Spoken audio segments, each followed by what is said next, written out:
اعوذ باللہ من الشیطان الرجیم بسم اللہ الرحمن الرحیم ربی اشرح لی صدری ویسر لی امری واحلل عقدۃ من لسانی یفقہوا قولی ربی زدنی علما۔ الحمدللہ۔ السلام علیکم، قرآن و سنت چینل میں خوش آمدید۔ آج میں دنیا میں مشقت بلاؤں سے حفاظت کے لیے ایک دعا ڈالنے لگی ہوں۔ نمبر 3 پر آ رہی ہے۔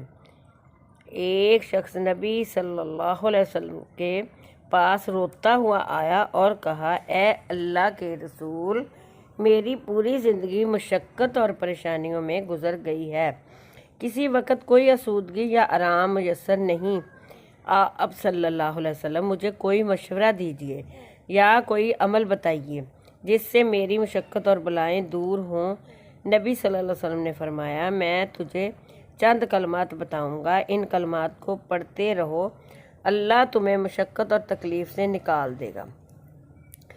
اس دعا کو پڑھنے سے موجودہ دور میں معاشی پریشانیوں، عدالتی کیسز، کاروباری جھگڑے اور پولیس کیسز وغیرہ سے بھی محفوظ رہیں گے انشاءاللہ۔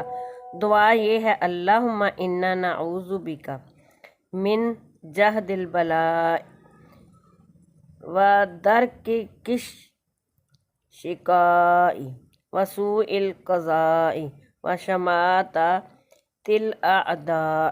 بخاری مسلم میں یہ حدیث آتی ہے۔ ترجمہ اس کا یہ ہے، اے اللہ، ہم سخت بلاؤں کے آنے اور بد نصیبی اور ہر برے فیصلے سے اور ہماری مصیبت پر دشمن کے خوش ہونے سے تیری پناہ مانگتے ہیں۔ یہ بخاری مسلم کی حدیث ہے۔ اللہ آپ کا حامی و ناصر ہو۔ اللہ حافظ۔